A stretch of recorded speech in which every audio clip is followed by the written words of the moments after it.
welcome to the Contingency Plan Podcast. My name is Jedi Master David, and joining me today is Darth Austin via the what do we call this? The Force Ghost channel. That's right. Hello, everyone. Due to technical difficulties, this is our second recording of this. Hopefully, we have better service this time. Yeah. We unfortunately we did kind of start the recording there, and phones. The midichlorians were breaking. Apparently. So yeah, we're gonna go ahead and do a little maybe short pod, just going over the release of Disney Plus, which happened today, and then the dropping of episode 1 of The Mandalorian. So what have you thought about Disney Plus so far? I like the layout of the service. It's definitely very user friendly. We have most of the Star Wars content. Obviously, we are missing a couple that are still on Netflix at the moment, Last Jedi and Solo. Just hundreds and hundreds of hours of content to pour over right now. So very exciting time to be a Star Wars fan. Great value. Yeah. And that's not even looking at Marvel or the other stuff. So Right. You know, I agree. The interface seems to be pretty good. And obviously ton of content, with more to come. So yeah, I've been pretty impressed with it. Obviously our prices right now, there have been a lot of articles that have been talking about, the possibility of prices going up. Obviously we pay a lot more for Netflix, but for right now, locked into the year, cause we only did the year, it, seems to be pretty good value for the time. Yeah, for about $70, you're getting, if you had to guess how much it would cost to pay for all of this Star Wars content, what do you think it'd be, around $500? I don't know. It's definitely gonna cost a bit, seeing if you really want to get everything that's in there, for sure. But a lot of people do like the idea of streaming. Not everybody's into physical ownership anymore, which is kind of odd to me. But I do understand it. It's just kind of a lot more convenient. And if you notice, it actually has a download option too. So, oh, really? I didn't see that from the TV app. Okay. Yeah. So, if you have it on your mobile or whatever, you can download and then, watch it as you want, if you're off Wi-Fi or something like that. So that's a good option. That's something that Netflix got so late to that game, but it seems like Disney's learned from that. Actually, no, that was this year that they started doing that, I think. Was it? Yeah. I know it was recent for sure. That's really great for road trips. Say you have a kid with a laptop. Yep. It'd be a great way to entertain them for the entire day. Absolutely. There's a lot of kid content on there too. A lot of Lego Star Wars stuff, things like that. So. Well, it's not just that. You have all the old Disney series, new Disney series, movies, Pixar. Just, there's so much content on there that it's pretty mind blowing that they haven't tried to do this before now. But it seems like a good thing to drop for the time. For sure. So very excited to see that service get filled out a little bit more. Yep. And you're pretty happy with how they're doing Mandalorian, I believe. We talked about a little bit earlier. So they're doing week by week instead of doing the big Netflix binge drop that everyone's used to right now. Yeah, I'm a fan of that. It harkens back to sort of like old style TV. The binge stuff is fine, but I think it just sort of like, I remember as over at Hyperspace Hangout made this analogy. It's like, so what about Stranger Things? Well, nobody's talking about Stranger Things really anymore because it's over. It was over in a night for a lot of people, and it doesn't have the lasting power. But like, say, Game of Thrones, which dropped weekly, that gave people a lot to talk about for months. So I think it's a smart thing to do. Now, we are getting 2 episodes this week. So we got one today, and we're getting another one Friday. Friday is the normal release day, correct? Yes, I believe they are dropping it on Friday. Yeah, so we're definitely getting more content in the release week, which I think is a smart move. Really get people hooked on. But yeah, it'll be week to week going forward, which again, I like that. Yeah, for longevity, it definitely is a better business model. Anticipation's better, and honestly, when you get an entire season dropped all at once, it does kind of cheapen it a little Mm-hmm. bit. The instant access just kind of makes it bleh. I mean, honestly, when something drops an entire season, I don't jump on it right away. Yeah, I for just sure. wait. I wait for, say, a weekend that I'm sick or something like that to watch it. I just don't get that excited because it's always going to be there. So, Yeah, I'm totally with you there. So let's go ahead and walk into this a little bit here, sort of cautiously. We'll do a non-spoiler type of review for the first episode, and then we'll go full spoiler. But we will let you guys know because I know some people aren't ready for spoiler reviews. So let's go initial reaction. What did you think about the first episode without completely spoiling it for everybody? everybody dies. I thought it was great. Yeah, Mandalorian's gone. New one takes his place. C-3PO, that's who it is. That's the new Mandalorian. That's right, with the red eyes. Yeah, the acting was pretty good. I was pretty happy with that. Not a lot of main characters revealed on this episode. Yeah, you're right. Yeah, I mean, we maybe 3, if that, and it's hard to tell because we just didn't get a lot of time with anybody. Mm-hmm. But the acting was pretty solid. It was definitely gritty for Star Wars. Yep. Kind of harkens back to when we saw that Star Wars, what was it, 1313, where they're going to go into the underworld of Star Wars. Right, yeah. Yeah. The Mandalorian was pretty cool. Mm-hmm. A little more violent than I expected to. We're not getting to see the people cut in half, but it's implied, unlike most Star Wars movies. Yeah, definitely a little bit more violent, yeah. Very cool settings, although it was a bit repetitive, honestly, the worlds we got to see. Mm-hmm. But, yeah, pretty good setup. The only problem I had with it overall is it seemed like you kind of were supposed to already know about this part of the Star Wars universe, the guild, who the Mandalorian was. I don't know, that part, it was a little shaky for me. I think you felt the same way, right? I think that you didn't really explain a lot of the characters yet. I think for a setup episode, I wasn't necessarily unhappy with it. I think one of my first thoughts as I was watching the first couple scenes was it felt sparse. And I'll explain that a little further as we get into the spoiler review. But yeah, it felt a little sparse. But I did enjoy it. It had action. It had practical effects. It had battles and it had a really, really interesting ending. So I feel like it hit on a lot of different cylinders. So for a setup episode, I'm not unhappy with it. I think it delivered reasonably well. Yeah, I would agree.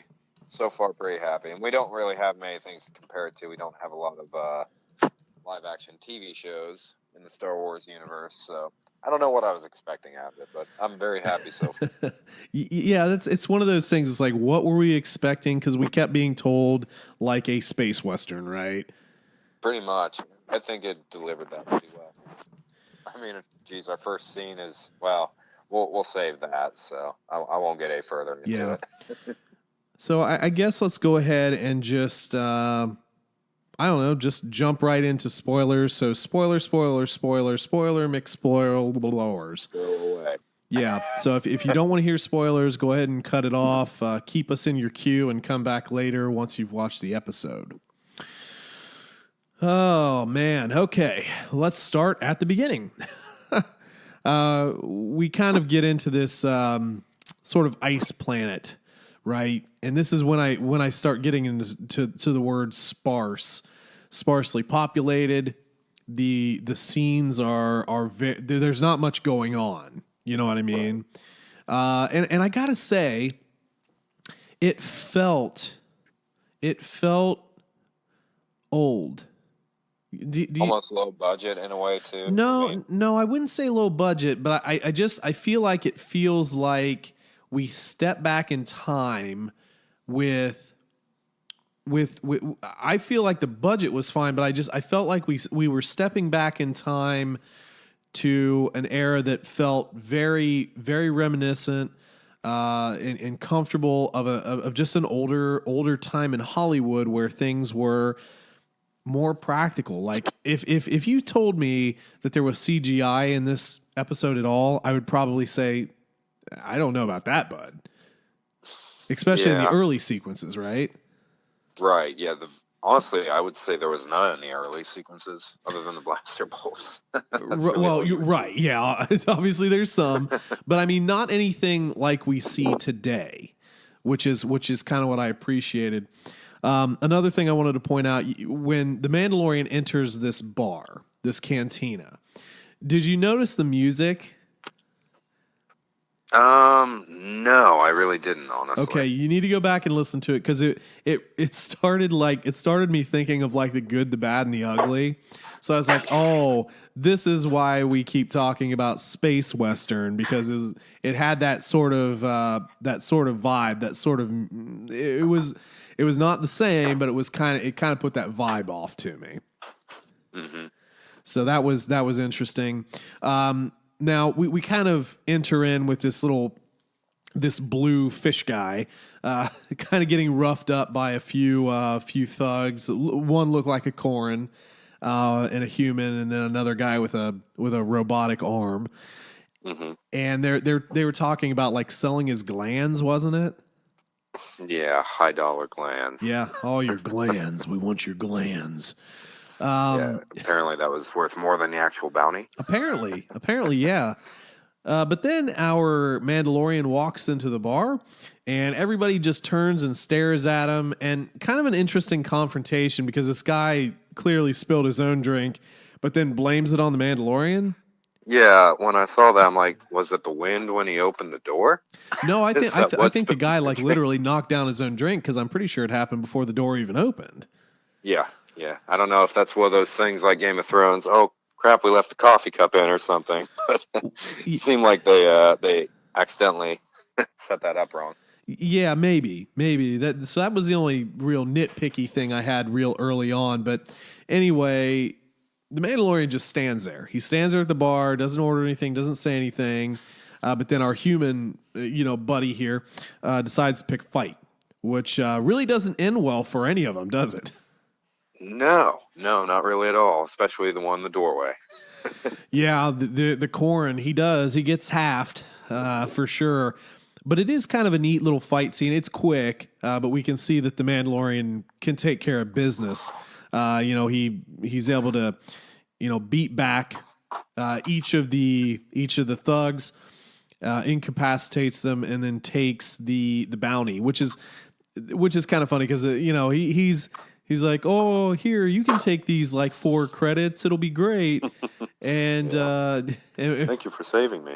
Yeah, exactly. And then the Mando drops the puck and shows him it's like, nope, you're the bounty and I'm taking you. And your glands. And your glands. So we get a little bit of a scene with that dude who played the flute, and I can't place where I've seen that particular race before. Maybe. Yeah, it definitely looks familiar, but I have no idea what from. Probably from one of the cartoons, I would assume. No, I think maybe. I mean, he could have been cartoony too, but I feel like he was like an informer somewhere. Maybe it was in Solo. No, maybe. Anyway, I'm pretty sure that it was either somewhere in the original series, the original Star Wars movies, or in Solo. But I'm pretty sure he was like an informer.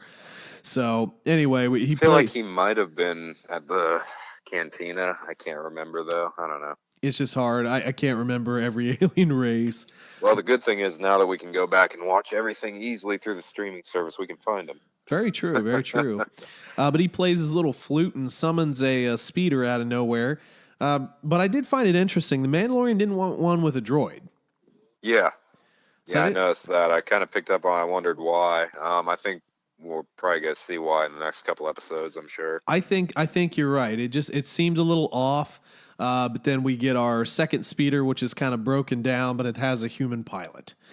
Yeah, which I mean, obviously they're kind of going for a little bit of humor with that. What do you think of the humor? I mean, it's very dry, obviously, but I think that they're trying to make it appeal to it everyone, was and an I, awkward scene I, I think to I think me. they're trying to bring it back to the original series, the original Yeah, trilogy. I think they're yeah, trying to bring it back to a point, not only from a cinematic standpoint, but from a dialogue standpoint, and kind of giving the fans, a taste of old school. That's kind of my opinion.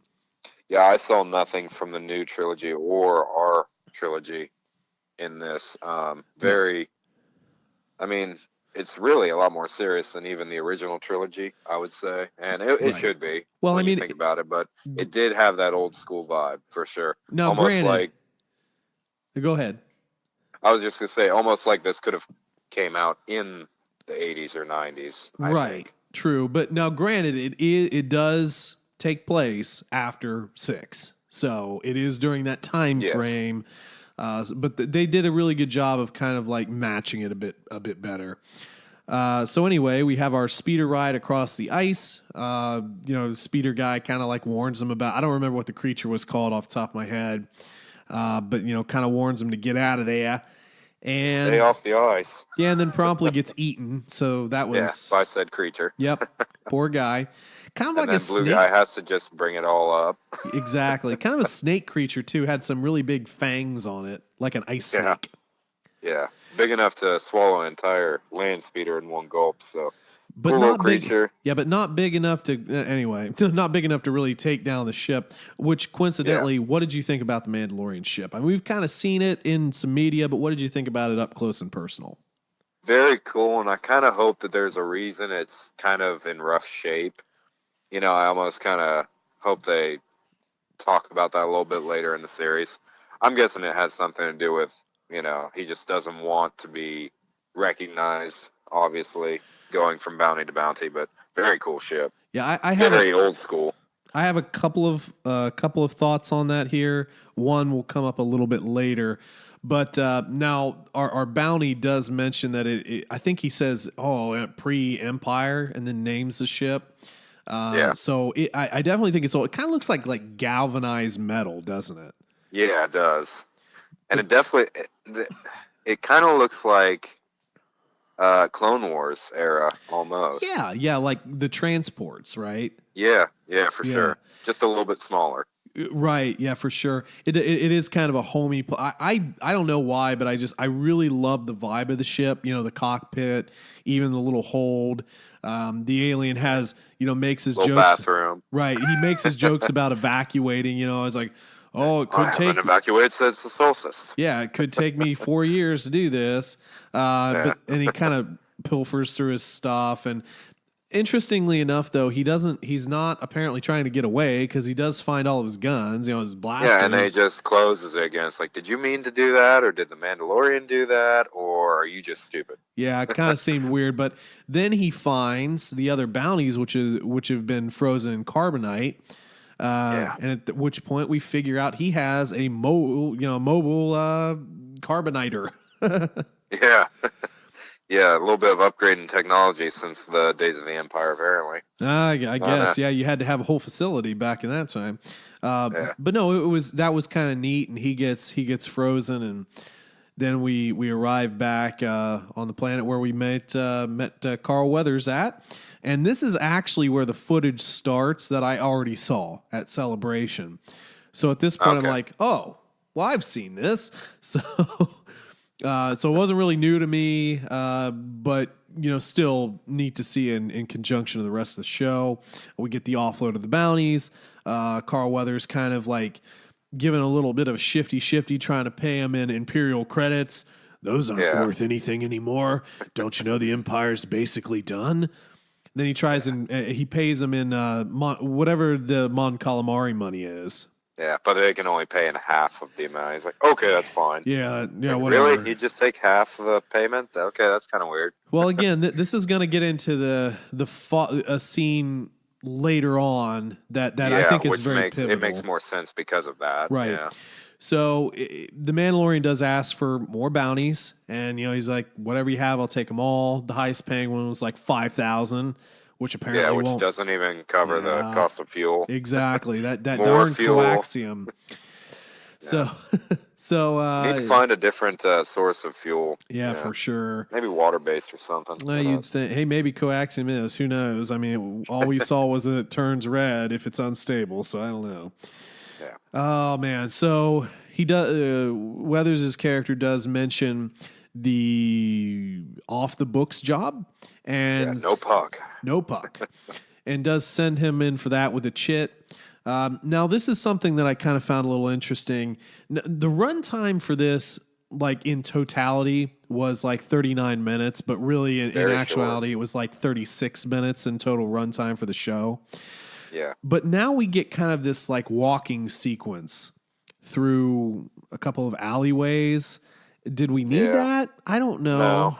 But, so we get some walking, sexy walking, Mando walking, and I guess to show off the armor more. I don't know.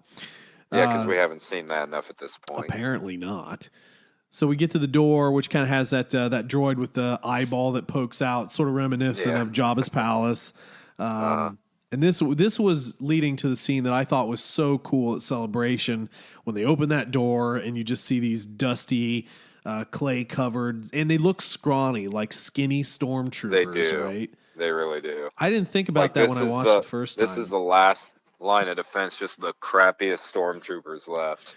Yep. After all the good ones got blown up, Yeah, for sure. And then we have our sort of imperial governor, so to speak. He's got his little medal. Let me actually pull up the cast here. I have that pulled up already. Oh, do you? One Sweet. second, I believe. Look at you. Was that Werner Herzog? Herzog, yeah. So he has such a great voice. I would love to hear him do like audiobooks. Yes, please. That would be amazing. He would be great as Imperial and First Order officers in audiobooks. I don't know if everybody would necessarily like that, but I think it would be really cool. He just has an interesting voice. So, yeah, we saw some more with him. We have a bounty. I've got a geotag, but no DNA sequence. But we know the age, which was 50. We knew that already. We also get our next character, played by Omid Abtahai.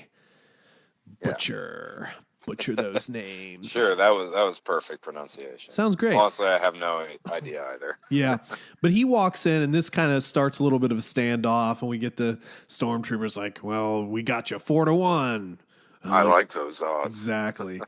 So that was kind of interesting. The governor even sort of says like, obviously we want this bounty alive, but if not, I understand your profession. And then Omid's character gets kind of angry about that, so kind of wonder what the personal connection is there. Right? Yeah, he gets hot about it, and I don't remember exactly the word he says, but basically he's like, "Well, I'm kind of being facetious about this, So he's just trying to make a little bit of a connection with the Mando. Now, very important though. Pragmatic. Was it pragmatic? I believe. Yeah, maybe that was the word. Yeah. Now, this was very important. So we're not necessarily getting paid in credits. We are getting paid in metal. More specifically, Beskar, which is what the Mandalorian's armor was made out of. Very important to the Mandalorian culture.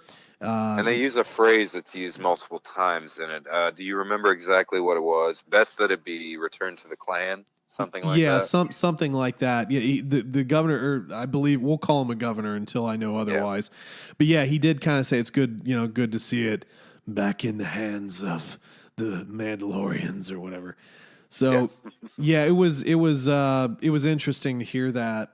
But basically gets this nice little square. Which kind of looked like, just like a piece of Damascus steel, just from a visual standpoint with a little Imperial stamp on it. And he says there's more where this came from. So that's what we're getting paid in. Yeah, like, the amount they give makes no sense to me. But it was like 50 and then some strange words. Like, because I know how much that is. Yeah, 50 gore plots. I can relate to that. Yeah, gore plots. Yeah, don't go by weight or anything that we can grasp. No, don't you know that's a weight of measurement? But anyway, yeah, so that If was you had read this interesting. book from 30 years ago, you'd know what that is. Maybe. Okay, so he does take the bounty, although he doesn't actually vocalize he's taking it, but he takes a piece of metal, so that's implied. No, he just stole it. Oh, yeah, I'm taking this.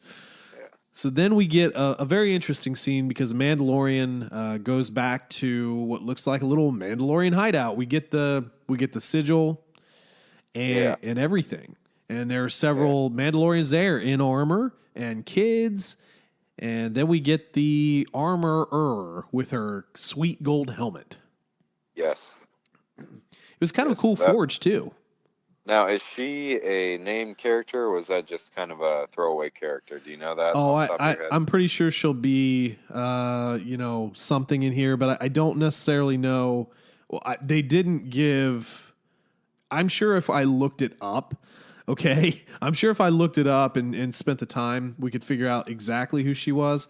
But we have think quite they a named few her women in the cast. We have just the ones that pop up. We have. Oh, here we go. So it's Emily 6, Swallow. I believe, That's who it is, and no name yet, just the armorer. Yeah. So Emily Swallow is playing her. But yeah, cool helmet. Definitely interesting. And that's the thing, is like every Mandalorian armor was different. Nobody was the same. Right. So the personal touches were really cool. And I guess if you're an armorer, you should have some really neat armor. How'd you like that sigil? What do you mean, over the doorway?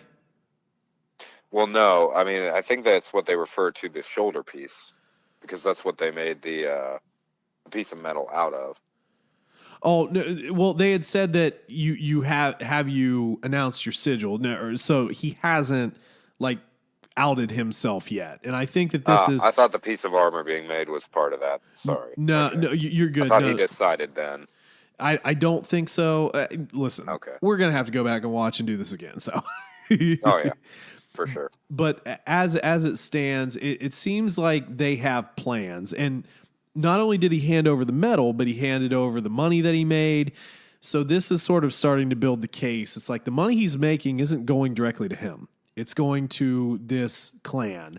The ship is the way it is, because it seems like he's saving all of his money again for the clan. And she says, yeah, and the armor references many foundries will be made off of this, and it's a very hefty donation. Exactly. So the work he's doing is appreciated, and it's going towards the clan. Now, also interesting, as she's forging the shoulder piece, he's having some flashbacks to a battle where we assume it's him as a child being hidden by his parents, who are presumably killed in this engagement. I think we see the father get shot in the scene. Yeah. Yes. So assuming that is, and I'm sure it is, but yeah. Right. So that's that seems pretty heavy. Obviously, there's a lot behind it. The interesting thing is that I'll be interested to see as we go along. Was it Imperials who took out his family? Was it the Rebels? Who is he got a beef with? Yeah. Because that's going to be important going forward. Now, as we kind of know from, Rebels, some of the Mandalorians, or no, Clone Wars, excuse me, right? Clone Wars, Rebels? I think Clone Wars, or Rebels, or both. We know that some of the Mandalorians actually chose the side of the Empire. Yeah. So we don't know. We don't know. Maybe they were taken out by Rebels. What a twist would that be if he's actually he's not a good guy. They're trying to rise up against the Republic. That'd be kind of a cool twist, is a lot of the targets that he's taken out are high up in the Rebel Alliance. The only thing we get is that they're, quote, bail jumpers, right? So we don't know. We don't know what they're jumping bail, if they're Imperial collaborators, and this is New Republic bounties. He was paid in Imperial credits. So who's to know? Why would you be paid in that if it's a New Republic? Well, it all depends. So that's something we'll speculate on, but let's go ahead and get through the rest of the episode. So he does get his shoulder piece. And if you notice from some of the media with just him on the cover, you'll notice that like he actually has more silvery pieces later. So it seems like this is like a pattern, like maybe each episode One per episode. yeah, maybe he'll just continue the collection, I guess. Who knows? That's the only thing he's willing to put any money on is just his armor. Right. It's Gotta- very important. Gotta get one new piece a week, man. I mean that was something with the Sabine arc in Rebels where they talk about how close they are with their armor and what it means, because there was a weapon that Sabine made that would specifically target Mandalorian armor, and that was such a big problem because it's not like they would take it off. It's part of them and their culture. So yeah, getting these pieces I think means a lot to them. So For sure. let's move on a little bit here to our next bounty. Arrives at this planet and is attacked by some creatures. Nothing to say on the What creatures. were they called again? I can't remember. I'm drawing a blank. I'm sorry. I was trying to think of what they were. Yeah, no, The goofy little you're stubby good. armed creatures. I think it started with a B, like burrs or something like that. Yeah, I can't remember exactly what they're called, but we do get a flash of the flamethrower arm, which is Yes, something we just saw from a Boba. slight second of it.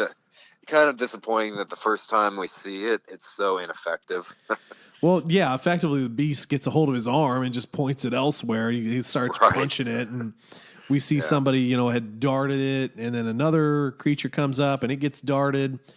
And then we meet, I don't know exactly how to say this name, but We'll just call him I Have Spoken. yeah, yeah, exactly. Great. It's like Kuil, Kuiil. And this is voiced by Nick Nolte. Yeah. Very well done, too. Yeah, kind of cool, Pretty- but again, very practical. Yeah. Yeah. It looked, obviously it's a suit. I don't think that there's a whole lot of CGI in that character at all. I don't think there's any, honestly. Yeah, no, I thought it looked great personally, but really eager to help the Mandalorian, and I think some of it is kind of being in awe of a Mandalorian, but also the group that he's after. They aren't really helping this planet at all, right?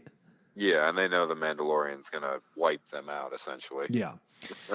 So he kind of helps them, but they have to learn how to ride one of the creatures because you totally can't take a speeder through this canyon, right? So you got to learn how to ride it. See, that's the thing. He doesn't even respond to that Yeah. when the Mandalorian brings up, well, just give me a land speeder. You're a Mandalorian. You should know how to use this. Yeah, I have spoken. I have spoken. and this is actually an interesting, because like the Mandalorians, I don't remember what the creature. We're saying I don't remember a lot, but Yeah. again, we this didn't is take notes, people. well, this is getting into Mando lore that I'm just not privy to. But they, Mando lore. yeah, Mando lore. I didn't even think that's okay. That's good. I'll have to use that again. But anyway, they had creatures that they rode. They also had kind of like a biomechanical thing as well at one point too. But anyway, so they have a history of being riders, and I think the riders actually had specific names as well.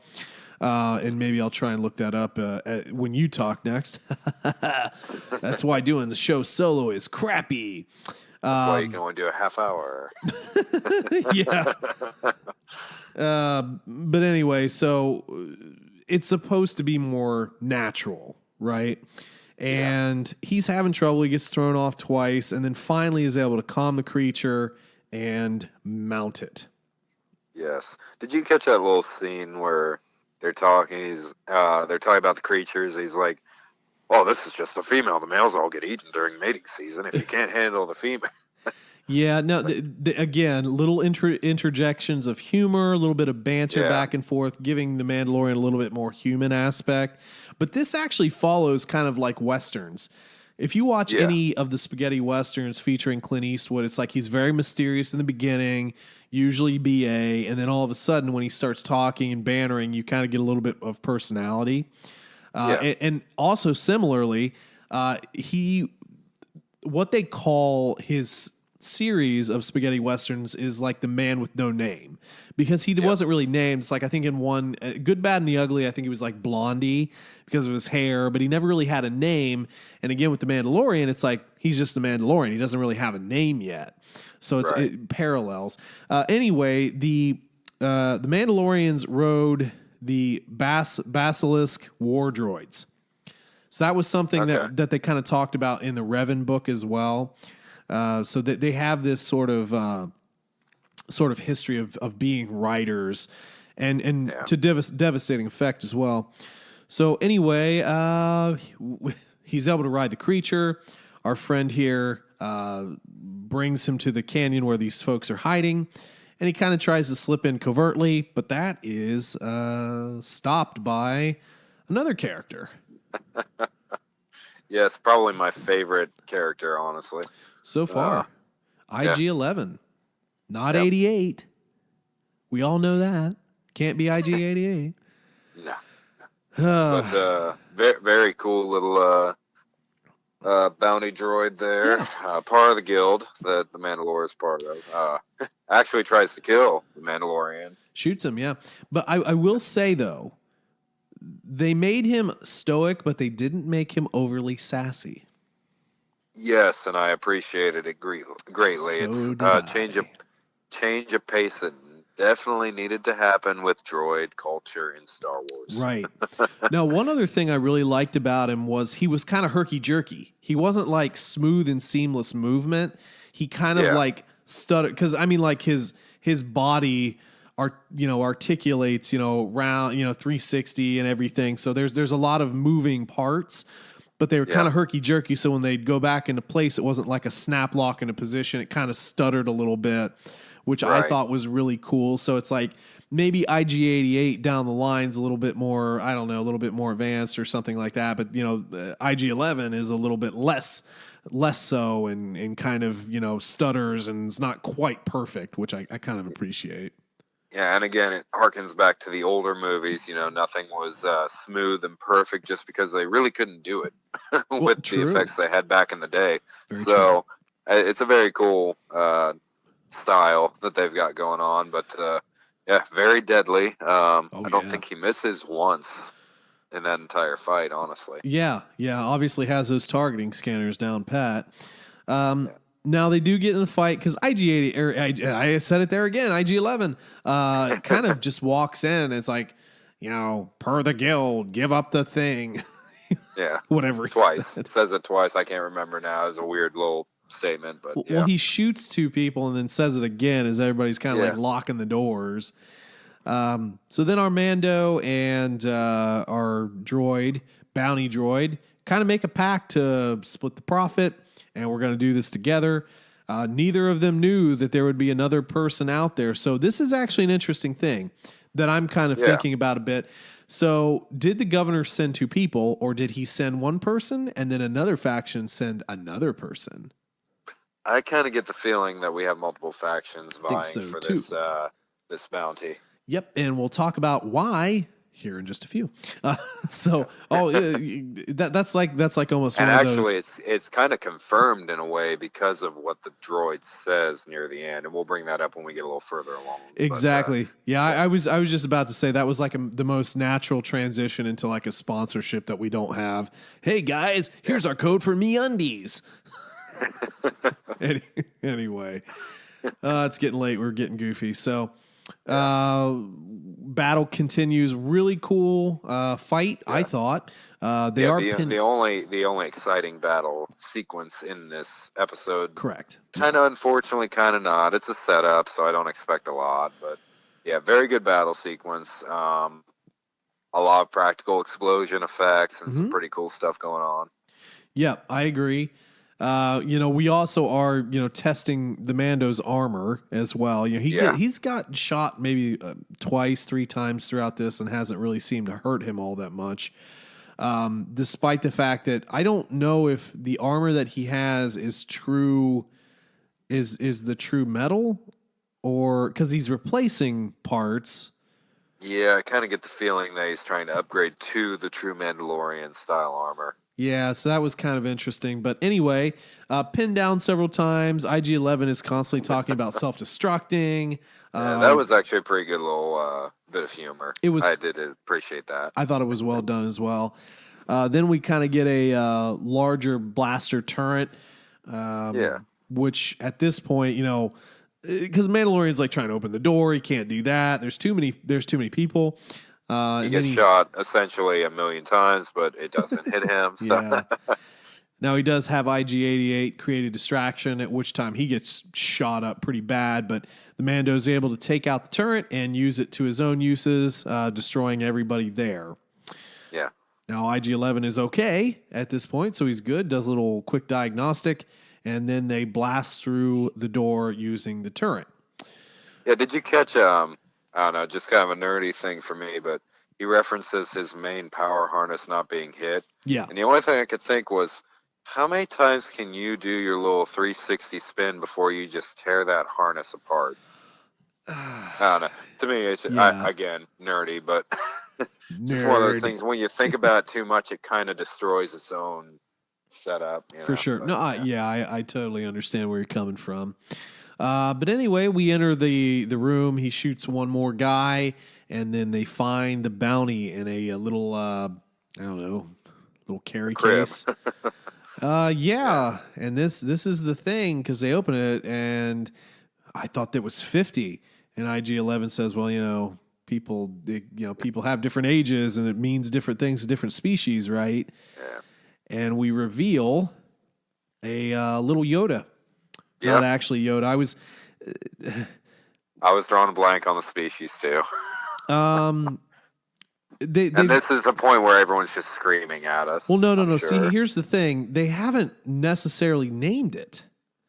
Yeah, and that's the issue, is they haven't specifically named the species or his planet. We just know that there were two in the original, or in the prequels. There was Yaddle and Yoda. Yep. And Yaddle was a little bit younger. But they don't have a true name that's recorded in time. And this was always the one thing that baffled people. It's like, you have this old, wise little goblin looking dude, but who is he? Where is he from?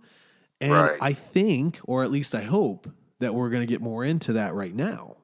Well, and the thing of it is, our only introduction to this species, they've all been force sensitive. So is this one too? Well, and that's the other thing too, because like our other buddy here, who's maybe a scientist, maybe a doctor, what do they want this bounty alive for? Because if it's for force sensitivity, or is it something that this species has, or blah blah blah, long life, fountain of youth, any of that sort of stuff.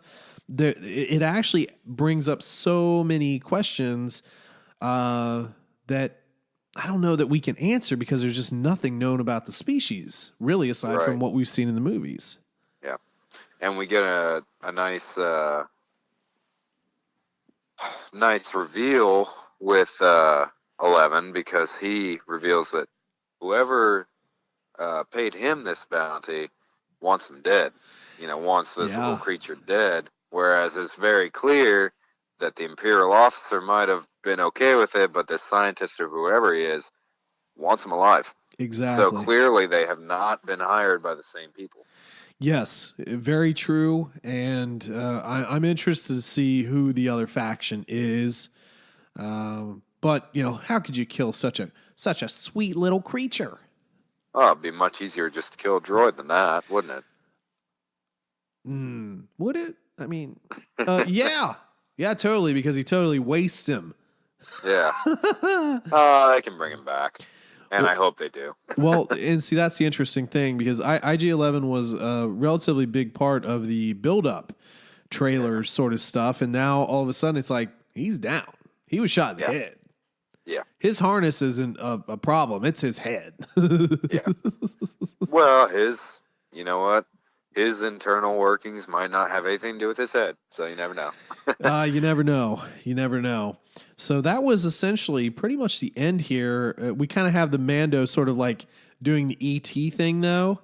sort of Yeah. pointing his finger, and little tiny, I'm just going to call him little Yoda, sort of just reaches up to poke him. Little gremlin. Kind of looks like a gremlin too when you think about it. Don't feed him. Don't feed him after midnight. Or he'll turn into Dark Side Yoda. Oh God, yeah. So anyway, kind of an interesting thing here. I'm very interested to see what happens next. It's hooked me pretty good. Did you notice after the little the ET thing, it kind of goes to almost like a comic strip version of the exact scene? Great art. Could you imagine that in a poster? Yeah, I actually think that's a decent way for them to make a little bit more cashola by selling some. I'd buy every single one. That'd be cool if they did that for every episode too. And I think they will. Yeah, I think that feels like a little bit of like, because like in the Marvel movies, sort of at the beginning they flick through like comics, in the intro. Yeah. Yep. It kind of felt a little, even in like some of the movies, like if I'm thinking about like the first Iron Man, they kind of had some little breakaways at the end too. But I kind of wondered if that's kind of where the influence came from, because obviously Favreau has worked in the Marvel universe. But yeah, it looked cool. A lot of those would be sweet prints. I'd love them. And it definitely, it kind of gives itself its own identity outside of the Star Wars universe, doing something like that too, which is cool. Because we don't want this just to be here because hey, it's Star Wars. We want something that's high quality. Something that could stand on its own 2 feet. If we didn't have any of those movies, agreed. Could this be enjoyed without any other Star Wars lore? Yep. And I think it could. I think so. And it feels like Star Wars, but it also feels like something different to me. Yes. Yeah. Which is what we're going to have to get used to. After episode 9, we're going to have a lot of changes. So, yeah, if this is the direction we're going with Star Wars, I am very happy with it. I'm cool with it, yeah. Personally. Same. So anyway, let's go ahead and start doing a little wrap up here. Any other thoughts about the episode or anything Disney? What do you got? I don't have a lot of second thoughts. I definitely need to go back and rewatch this a couple times. Yeah. I'm sure that there's plenty of things that got missed, especially in the bar sequence. Star Wars always seems to stuff a lot of cool content into their cantinas. Right. On multiple watches, you always find something a little different. So yeah, it's overall, this is just a really cool series so far. Very excited to see what it does, and I hope that this is kind of the direction that Star Wars goes from here on out. Because, could you imagine this vibe for the Kenobi series? Because I could, definitely. Oh yeah, definitely. So many people right now they harken back, and it's like, well, this isn't going the way we think it should. So why doesn't George Lucas? Why couldn't he just done all this and blah blah blah? But it's like, you guys remember how much you eviscerated him for that super clean cut, overly produced prequel trilogy. I loved it personally, but I'm just saying, like, at the time he was destroyed. Why do you think he sold the darn thing?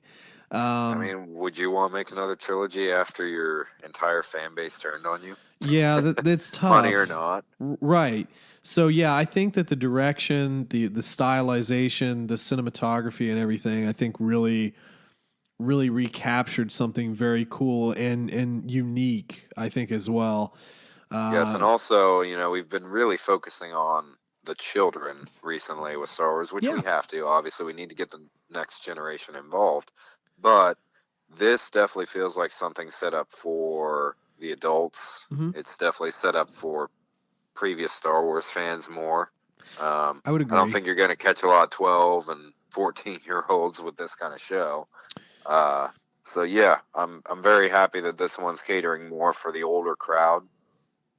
Yeah, I think I agree with you on that as well. Definitely does have a little bit more mature vibe to it. Although, again, some humor, but a little bit more mature on the whole. Very well done humor. Yep. Yeah. So yeah, I'm hooked on it. Definitely looking forward to Friday when our second episode drops, and then subsequent Fridays after that. We will be dropping these episodes after the shows air. so that you can kind of jump in with us, and hopefully you enjoyed it. Now, you guys got to make sure that you follow us on all the social media at TC Plan Podcast on Twitter. You can find us on Facebook, or heck, you can just send us a good old-fashioned email to tcplanpodcast@gmail.com.